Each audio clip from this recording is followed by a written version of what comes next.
Hello and welcome to Focus 54, your real guide to African news. My name is Jeffrey Murimbechi. Today we'll be focusing and getting into the deep complexities of the conflict in the Democratic Republic of Congo. The ongoing crisis has raised concern about regional stability, humanitarian tolls, the issue of minerals and resources within the African and international context, and we'll be examining the key issues and the pros of peace in the troubled region. But before we do that and tackle this issue, we have a special guest that will be joining us in the second and third segment, and we will be talking to one of our political analysts who will give us an insight and give us an in-depth analysis on what is going on in the DRC. But we start off by looking at what's happening in the rest of the continent as we are Focus 54, focusing on the African continent. And after the chief of the United Nations peacekeeping urged for an immediate halt of hostilities within the Democratic Republic of the Congo, as tensions arose between the 23rd of March movement, the M23, and the DRC government, resulting in numerous civilian deaths, widespread displacement, and the atrocities of war that are happening there. Running President Paul Kagame and President Tshisekedi of the Democratic Republic of Congo have met at Qatar's capital and talked directly for the first time after several months of trading hostile barbs. So we'll be looking at that and to see if a diplomatic solution is the way to end this conflict in the DRC. Still with African news, NGOs have sued Balo for corrupt dealings in Africa's port concessions. The organization from Togo, Guinea, Ghana, Ivory Coast, and Cameroon United contend that Balo's group obtained business by bribing local leaders.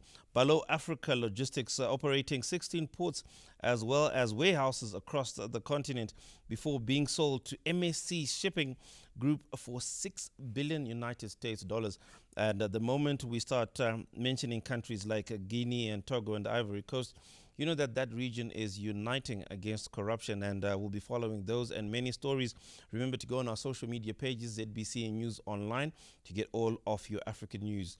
Meanwhile, China's initiative to offer zero tariff treatment to least developed countries, the LDCs, in which it has diplomatic relations, has greatly advanced trade liberalization, ushering the new phase of shared prosperity and collaborative growth. And still with our African news, the U.S. has expelled South African ambassador and has given a deadline set for this Friday. And the State Department has announced that South Africa's ambassador to the U.S. Department should leave by Friday. And this was emanating from tensions between the two countries. And if I'm quoting and paraphrasing one of the U.S. State Department statements, it is that they accused the ambassador of not liking the United States, of hating the United States, further bringing tension between the two nations, which have some obscured diplomatic relations. But that's all we have for you in the first segment. Do stay tuned as Focus 54. We'll be back right after this.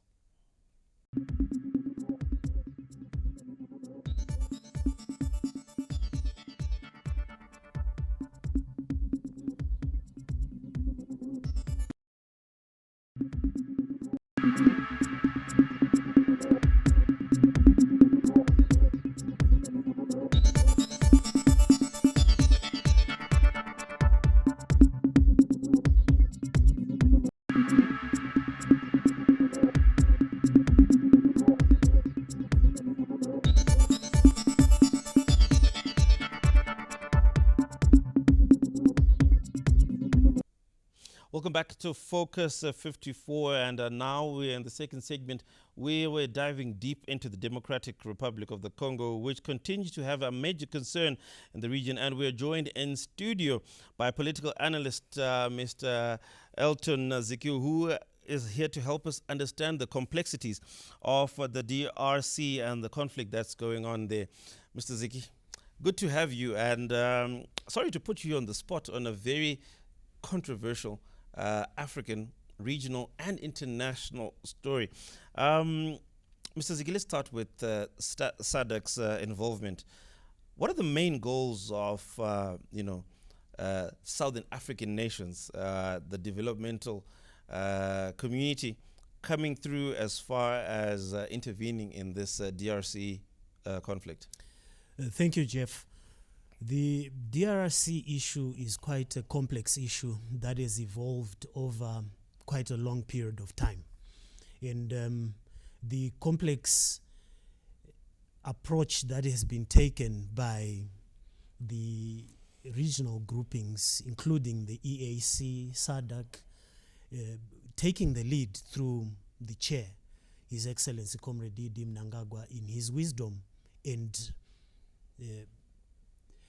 attention to the matters that have affected the DRC for quite a long time, in terms of him being privy as the chair currently, is that the issue is to uphold issues of civilian safety, the humanitarian context and state of the DR Congo with regards to the safety and well-being of its people.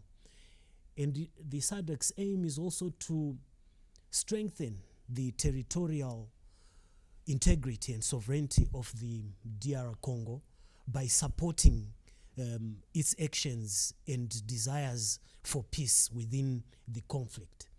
We must also understand that SADC, through its chair as well in terms of the leadership, saw it wise to engage the East African community as a regional blocking to increase the spectrum of those that would come to the table in terms of understanding the fundamental skewed structure of the process of habitation of the people within the Eastern DRC. But Elton, Mr. Ziki, SADC is withdrawing its troops. Is this an indication that the mission has been accomplished? Has the mission failed, or there's a shift in strategic goals? Jeff, you must understand that there is a clear shift in terms of the approach, with the understanding of the chair in consultation with other regional groups like the East African community, that it is important as a strategy to de-escalate the implications and impact of war by withdrawing as a tactic. So in military terms, you must also understand that withdrawal is not actually an acknowledgement of defeat, nor defeat in itself. But you must also appreciate that the SADC's role is not to escalate and prolong the war at the expense of lives being lost and economic activity being deprived, but it is to bring peace. And withdrawing will aid dialogue, will aid political and diplomatic efforts to bring about some semblance of peace within the Eastern DR Congo. I need a little bit more clarity, because we're talking about 16 member states that are involved between a government and a rebel group. Does this withdrawal really signal the failure of the conflict solution, or is it a move towards peaceful diplomacy? This is peaceful diplomacy at play, because you must also be aware that Rwanda, in its contribution, is also advocating for non-state actors and state actors to desist from taking sides within the conflict itself. And you must also pay attention to the fact that in the presentation that was made by Rwandan President Paul Kagame in the past few weeks, was a statement to South Africa to say that if this participation of peacekeeping then behaves and acts as an act of aggression towards one side, then the peacekeeping initiative will be seen as a declaration of war. And if there is a withdrawal by SADC, this is a clear indication that SADC does not want to prolong the conflict in the DR Congo. And from an African perspective of collectivism, where we act in unison as unified member blocks, we must also appreciate that that will be reciprocated as a de-escalation and conflict resolution initiative within the 30-day moratorium that has been presented after the SADC Extraordinary Summit on the 13th, held here in Harare. Now, you spoke about joint meetings between SADC and the EAC. Has anything come out of this? Any positives that have come out of this? It is quite positive to note that the outcomes and the deliberations and the discussions that have taken place has seen more enlightenment in terms of the proposed routes to take within the conflict resolution mechanism that needs to be instituted.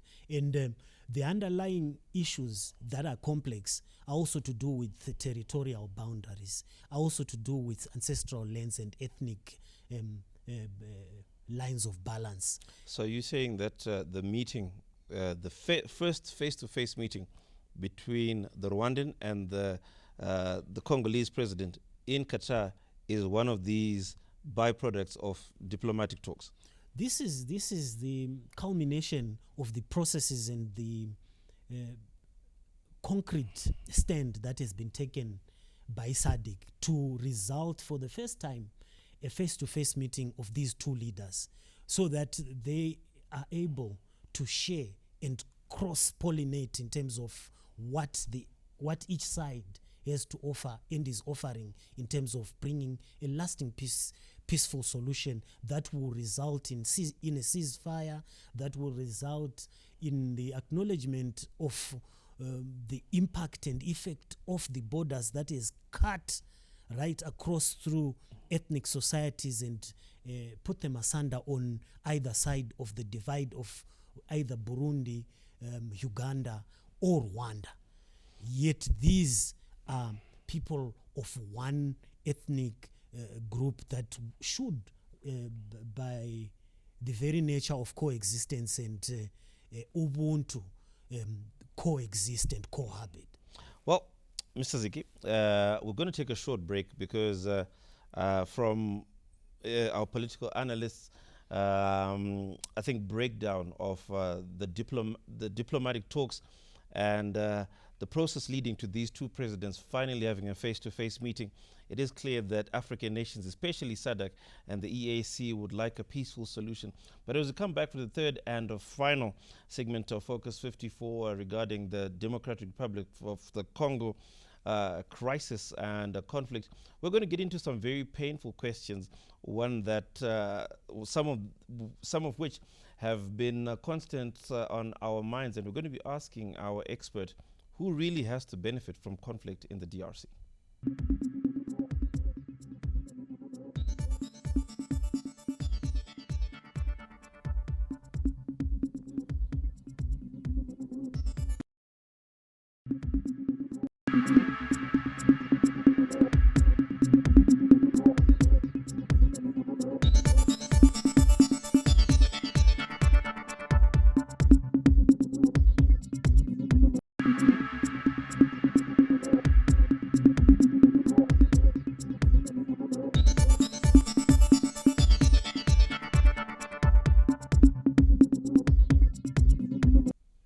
Welcome back to the third and final segment of Focus 54 as we are discussing the complex issues that are happening in the Democratic Republic of the Congo.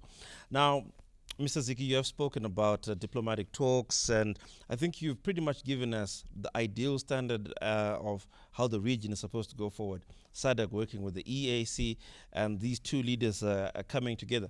Now, let's focus a little bit on the Rwandan president, Paul Kagame. Do you not think that his stance to agree to a peaceful solution is also a way to avoid having sanctions imposed on the East African country? And do you also not believe that the DRC president as well is also under pressure to be sanctioned or to have certain embargoes placed on the countries if this conflict continues. Thank you. Focusing on Rwanda and the Rwandese stance through their president, His Excellency, Rwandan President Paul Kagame, we should understand that the actions that are being taken right now to advocate for traction and trajectory towards peace is what is key. And Rwanda has come from a very painful past that the whole world appreciates and understands. And from that perspective, I would like to believe that the Rwandan president appreciates the value that is attached to the loss of lives as a result of the conflict that happened in Rwanda between the Hutus and the Tutsis. And having this situation replay in this time and age, while there's a possibility and route for peace, not only fearing the possibility of being sanctioned by member states within the regional blocs, but also international sanctions. Also international sanctions. It is only prudent for the Rwandan president, if, as alleged in mainstream media, that he has a hand in the M23 rebel participation within the DR Congo.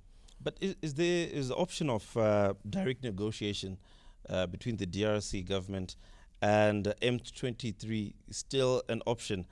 And what happened to that possibility, considering failed attempts before? Is it now possible because people can sit down and talk with the guns away?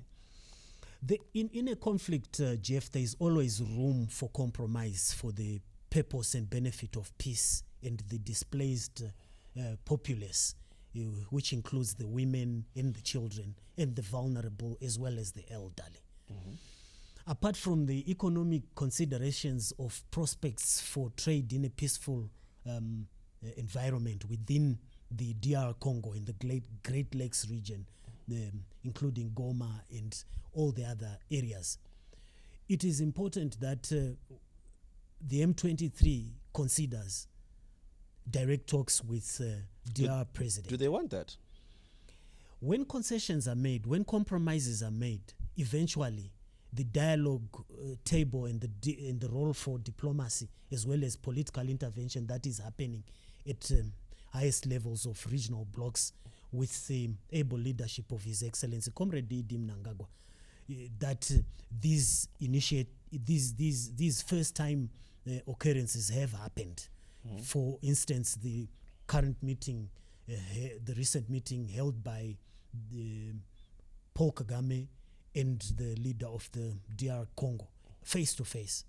I don't rule out the possibility through the statesmanship of His Excellency Comrade Idi Mnangagwa that ultimately and eventually we are going to see the leadership of the M23 and the DR Congo with the Rwandese at the table, saying we are brother and brother, sister and sister, neighbor and neighbor. This is our time to sit down for the benefit of Africa. At the end of the day, to benefit from the resources that are so coveted by the West and those that are fueling and providing weapons to escalate the war. I really agree with analysts and people that come on to Focus 54. But this time, I am in agreement with you that a peaceful solution is imminent within the very near future, thanks to interventions from the SADC chair and the EAC, as well as the Qatar government for hosting these two nations.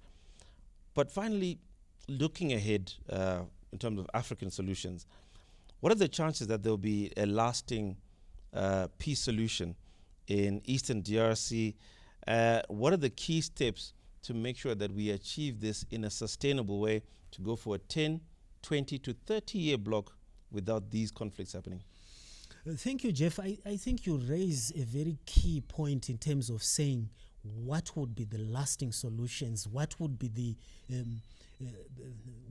panacea to these challenges that bring about a lasting solution. My contention is that, first and foremost, solutions are not external. Solutions are found internally. And the internal element of solution finding through this homegrown approach would be the incumbents and the citizens of the DR Congo, the M23 rebels, and Rwanda. We must not also leave out Uganda and Burundi, because in statistics that are current right now, about 65,000 displaced people have crossed into Burundi. So, at which the situation is dire. But lasting solutions are also supported by the institutional support that SADC is providing, that the EAC is also proffering. And when there's this understanding that we must also understand and appreciate the vastness of territorial space that the DR Congo occupies.